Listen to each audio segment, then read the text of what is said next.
Πόσες φορές έχεις δει μια τέτοια εικόνα σε ένα e-shop? Το fear of missing out είναι ένα ψυχολογικό φαινόμενο που χαρακτηρίζεται από το φόβο ή το άγχος να μείνεις στην απέξω από κάτι που θέλεις. Προέρχεται από την έμφυτη επιθυμία να συμμετέχεις σε δραστηριότητες ή ευκαιρίες που οι άλλοι απολαμβάνουν. Για μια επιχείρηση, το να τραβήξει την προσοχή σου είναι μόνο η μισή μάχη. Το σημαντικό είναι να σε κάνει να δράσεις. Δημιουργώντας ένα αίσθημα σπανιότητας, αποκλειστικότητας και χρονικά περιορισμένων ευκαιριών, το marketing αξιοποιεί τη συναισθηματική κατάσταση που προκαλείται από την πιθανή απώλεια μιας πολύτιμης εμπειρίας. Πόσο αποτελεσματική είναι όμως αυτή η τακτική? Περίπου το 69% των millennials βιώνουν το φαινόμενο και το 60% από αυτούς κάνει παρορμητικές αγορές λόγω του fear of missing out.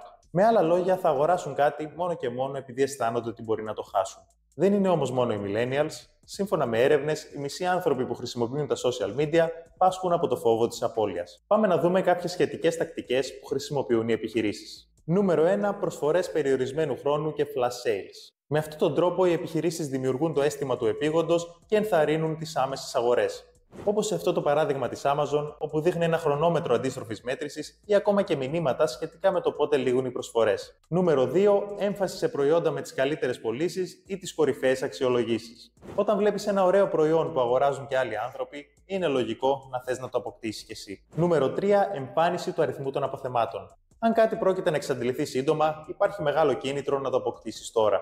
Νούμερο 4. Ενίσχυση του ανταγωνιστικού πνεύματος. Όχι μόνο δεν μας αρέσει να χάνουμε, αλλά μισούμε και τη σκέψη ότι κάποιοι άλλοι μπορούν να πάρουν κάτι πριν από εμάς. Η Booking δείχνει πόσα άτομα βλέπουν μια επιλογή διαμονής, περνώντας σου το υποσυνείδητο μήνυμα ότι αν δεν κινηθείς γρήγορα θα το χάσεις. Νούμερο 5. Αποκλειστικότητα. Μας αρέσει όσο τίποτα να έχουμε στα χέρια μας μια ευκαιρία που ελάχιστοι έχουν. Πάνω από 100 εκατομμύρια άτομα έχουν εγγραφεί στο Amazon Prime για να λαμβάνουν προσφορές που οι άλλοι άνθρωποι δεν μπορούν να αποκτήσουν. Γράψτε στα σχόλια αν έχεις παρατηρήσει κάποια από αυτά στην καθημερινότητά σου.